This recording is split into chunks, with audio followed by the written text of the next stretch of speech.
नमस्कार दोस्तों, मैं सरोज पांडे। गुरु और शिष्य का रिश्ता एक तरफा होता है। आज मुझे पता चला कि गुरु और शिष्य का जो प्रेम होता है वो एक तरफा होता है, क्योंकि शिष्य को गुरु की ज़रूरत है, गुरु को शिष्य की ज़रूरत नहीं है। आज मुझे इस बात का पता चला कि आज तक मैं समझता था कि गौतम बुद्ध मुझसे बहुत प्रेम करते हैं, क्योंकि मैं बोध गया जाया करता हूँ 2012 से। लेकिन आज दोपहर में एहसास हुआ कि मुझे गौतम बुद्ध की ज़रूरत है, गौतम बुद्ध को किसी सरोज पांडे की ज़रूरत नहीं है। ज़रा सोचिए मैं क्या कह रहा हूँ। गुरु और शिष्य का प्रेम एक तरफा होता है। उस हिसाब से अगर देखा जाए तो जब कभी भी हम हनुमान जी की मंदिर में जाते हैं और हम समझते हैं कि मुझे हनुमान जी से बहुत प्रेम है और हनुमान जी भी हमको बहुत प्रेम करते हैं, तो मुझे एक बात ख्याल में आता है कि मुझे हनुमान जी की ज़रूरत है पर हनुमान जी को किसी सरोज पांडे की ज़रूरत नहीं है। इस रिश्ते को समझें।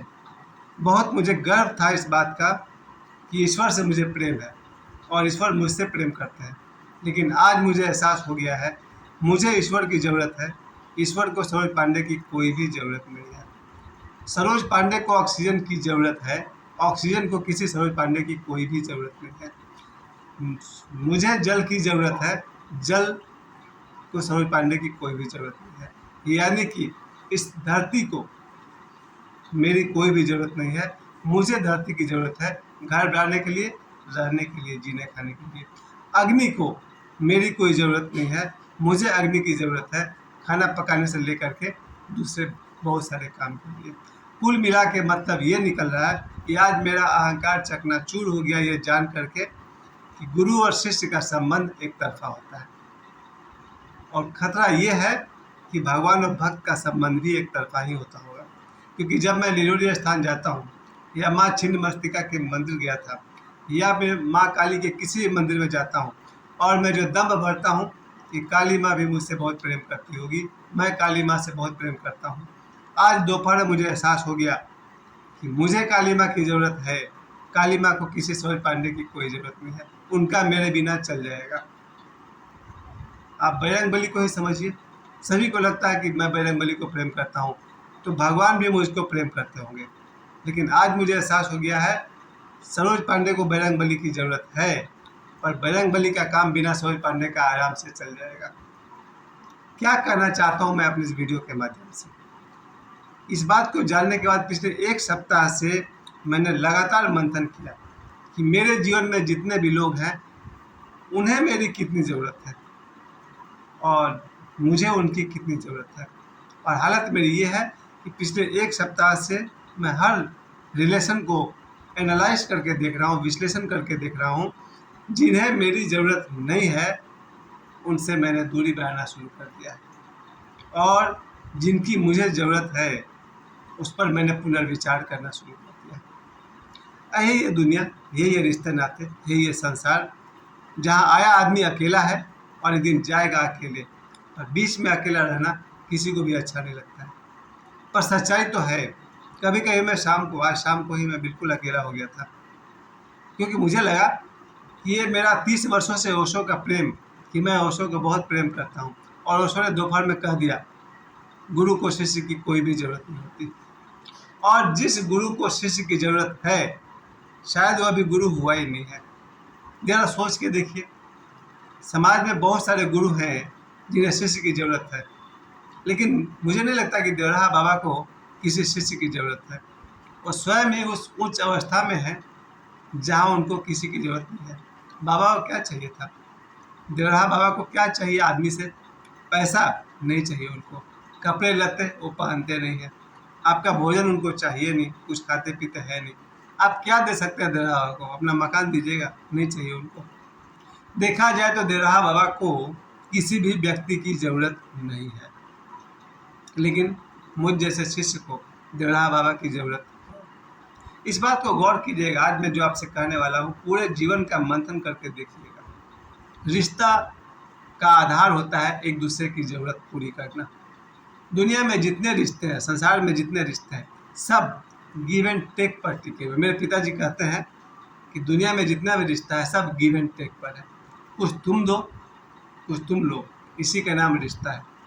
सबसे जो पवित्रतम रिश्ता है शिक्षक और विद्यार्थी का, स्कूल में क्या होता है, शिक्षक को हम फीस भरते हैं, इसलिए शिक्षक हमें पढ़ाते हैं, और स्टूडेंट को नॉलेज मिलती है जिससे आगे जाके वो नौकरी कर सकता है, इसलिए टीचर को स्टूडेंट इज्जत करते हैं।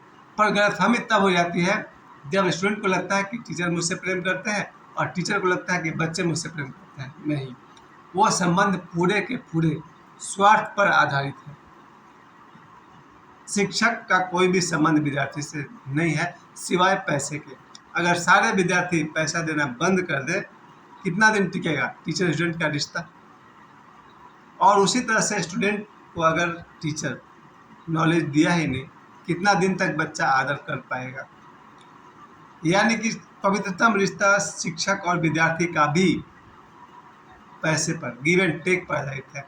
डॉक्टर और पेशेंट का रिश्ता तो पूरा का पूरा लेन देन पर आधारित है। डॉक्टर को आप फीस भरते हैं, इसलिए वो आपकी इलाज करता है। जो पेशेंट इलाज पैसे नहीं भर पाएगा, शायद डॉक्टर उसका इलाज भी ना करे। लेकिन दूसरी तरफ देखिए, लोग डॉक्टर को भगवान का दूसरा रूप कहते हैं। ऐसा होता है भगवान का दूसरा रूप, चाहे कोई भी, ये तो प्रोफेशनल रिलेशन होता ही है, टीचर स्टूडेंट का, डॉक्टर पेशेंट का, और लॉयर और उसके जो कस्टमर, उसकी तो बात ही मत करिए। कुछ इमोशनल बात देखिए, घर के भीतर आइए और वहाँ देखिए माता पिता का अपने बच्चों के साथ जो संबंध है वो कैसा होता है, एक तरफा या दो तरफा। ये मेरे वीडियो का असली मकसद है। प्रत्येक माता पिता को औलाद की ज़रूरत है, क्योंकि यदि किसी पिता को संतान नहीं हुआ तो खतरा ये है, और सच्चाई भी ये है, बहुत जल्दी लोग आपस में कानाफूसी करेंगे, कहीं ये आदमी नपुंसक तो नहीं। अगर किसी आदमी के विवाह के बाद भी 10-20 साल तक कोई संतान न हो तो लोग क्या कहेंगे? शायद ये आदमी संतान के योग्य ही नहीं है। इसलिए भी माता पिता को संतान चाहिए। ज़रूरत शुरू हो गया, गिव एंड टेक स्टार्ट हो गया। अपने पिता को, किसी भी आदमी को अपना नाम इस दुनिया में छोड़ जाना है, उन्हें तो मरना पड़ेगा, तो नाम को कौन ढोएगा? उनका बेटा। या कोई आदमी बहुत सारा धन दौलत कमा लिया, घर हो गया, गाड़ी हो गया, वो सोचता है मेरे बाद इसका वारिस कौन, तो वो अपने बेटे को दे जाता है। यहीं से शुरू हो गया गिव एंड टेक का रिलेशनशिप। माता पिता को ज़रूरत है औलाद की, क्योंकि हर माता पिता जानते हैं कि जैसे ही 35 के बाद उनकी उम्र ढलेगी, उन्हें सहारे की ज़रूरत होगी। जब बुढ़ापा आएगा तो शायद यही औलाद या उसके बीवी बच्चे उनकी सेवा करेंगे, उन्हें बनाएंगे, खिलाएंगे। यहाँ तक कि जब इंसान बूढ़ा हो जाएगा, 40-50 साल का हो जाएगा, ज़रूरत पड़ेगी तो उनका 20 साल का जवान बेटा ही उनकी लाठी बनकर उनकी हिफाजत करेगा, सुरक्षा करेगा। यानी कि माता पिता का प्रेम भी गिव एंड टेक पर आधारित है। हर माता पिता जानता है कि मेरा बच्चा मेरा बॉडीगार्ड है, कोई मेरे कॉलर को हाथ लगाएगा तो मेरा बेटा उसको धूल चटा देगा। उचित है, इसमें कुछ गलत भी नहीं है। हर माता पिता जानता है कि एक दिन बूढ़ा हो जाएंगे तो यही बच्चा मेरा सहारा बनेगा। और इसके विपरीत, जैसे ही बच्चे का जन्म होता है, जन्म से ही उसे भोजन चाहिए, यानी कि दूध चाहिए, और उसे माँ की सहायता चाहिए, और उस गिव एंड टेक को प्रेम समझ लेता है। एक बच्चा अपनी माँ से दूध प्राप्त करता है, इसलिए वो उसकी ज़रूरत महसूस करता है, और धीरे धीरे उसको माँ बेटे का प्रेम समझ लेता है। लेकिन साफ साफ देखिए, माता पिता और बच्चों के बीच प्रेम है या लेन देन है? इसलिए शायद 100% में से 90% रिश्ते टूट जाते हैं जब माता पिता अमीर रहते हैं और बेटा इंटरकास्ट मैरिज कर लेता है, तो माता पिता उसको अपने जायदाद से बेदखल करते हैं। ऐसा होता है या नहीं होता है?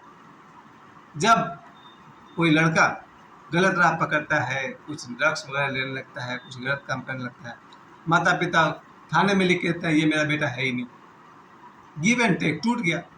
इसलिए माता पिता और बच्चों के प्रति जो बीच का जो प्रेम है वो भी लेन देन पर आधारित है। अगर माता पिता के सामने बच्चे फिट नहीं हुए तो माता पिता अपनी दौलत से उन्हें बेदखल करते हैं, और दूसरी तरफ अगर बच्चा बलवान हुआ, पैसे कमाने लगा, नौकरी लग गई, और माता पिता उसके विचार से फिट नहीं हुए, तो वो भी माता पिता को वृद्धाश्रम छोड़ आएगा या अपने आप को अलग कर लेगा। वहाँ भी प्रेम का बैंड बज गया। यानी माता पिता और बाल बच्चे का रिश्ता भी लेन देन का होता है। लेकिन इसके अलावा ये बात ज़रूर याद रखिए, ईश्वर ने ही हम सबको बनाया है। ईश्वर की आत्मा है हम सब, इसलिए जहाँ भी रिलेशन आत्मीय होता है वहाँ प्रेम होता ही है। ईश्वर हमें बनाकर फेंक नहीं दिया है, ईश्वर ने हमें बनाया है और हमारी सांस बनकर, हमारी पाचन शक्ति बनकर, हमारा खून बनकर, हमारे विचार बनकर ईश्वर दौड़ते हैं। इसलिए ईश्वर और हमारा प्रेम अखंड है। ईश्वर के ही रूप है माता पिता, जो हमें जन्म देते हैं और निस्वार्थ भाव से जीवन भर प्रेम करते हैं। और गुरु और शिष्य, गुरु अगर सद्गुरु हो तो वो परमात्मा ही होता है। गुरु का प्रेम अखंड होता है, अनंत होता है, निस्वार्थ होता है, और जो प्रेम गिव एंड टेक पर आधारित नहीं है वही प्रेम है। यानी देखा जाए तो गुरु और शिष्य का प्रेम ही प्रेम है। ईश्वर और मनुष्य का प्रेम ही सच्चा प्रेम है। माता पिता और बच्चों का प्रेम ही सच्चा प्रेम है। ये समय देने के लिए आप सभी को बहुत बहुत धन्यवाद। प्रणाम।